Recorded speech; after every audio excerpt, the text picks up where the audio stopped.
তারা যখন এই ভূমিকম্প শুরু হয়েছে তখন তারা একত্রে সবাই বের হতে চেষ্টা করেছে, যার জন্য প্রায় চাপাচাপিতে সিঁড়িতে পড়ে গিয়ে মানে পদদলিত হয়ে মানুষ আহত হয়েছে।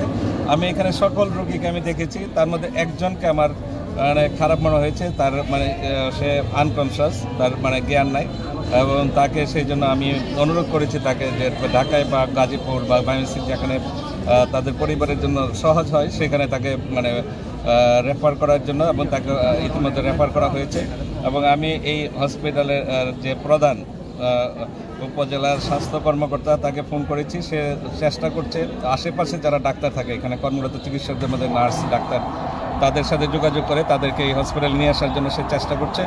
এই জন্য এখানে যাদেরকে চিকিৎসা দেওয়া সম্ভব তাদেরকে রেফার করার দরকার নাই, যদি 1-2 জন রেফার করতে হয় তাহলে তারা রেফার করবে, এটা আমি মনে করি। আর আমাদের চিকিৎসা সহায়তা বা তাদের ট্রান্সপোর্ট বা অন্য কোনো টাকা মানে আর্থিক কোনো সহায়তা লাগলে আমরা দিতে প্রস্তুত আছি, আমরা এটার পাশে আছি। আরেকটি প্রশ্ন, যেটা এগুলি সিটে মূলত ঘটে তো অজ্ঞতার জন্য, ঠিক আছে, আমরা তো সেরকম প্রশিক্ষণ না, আমরা তো ভূমিকম্প পরিবেশ কিভাবে আমরা এটা মোকাবেলা করবো এই অভিজ্ঞতা তো আমাদের নাই, মোটেও নাই, আমাদের সেই প্রশিক্ষণ আনা নাই।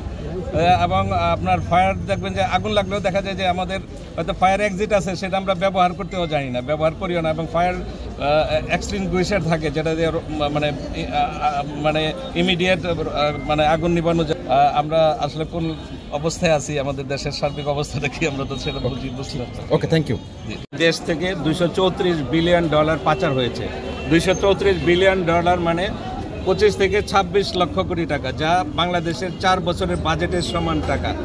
এই টাকাটা যদি পাচার না হয়, দেশে যদি দুর্নীতি বন্ধ হয়, দেশে যদি লুটপাট বন্ধ হয়, বিদেশের টাকা পাচার বন্ধ হয়, তাহলে এই দেশের জন্য কি করা যাবে সেটা আপনি ইয়াং ভোটার হিসাবে আপনার কাছে আমি প্রশ্ন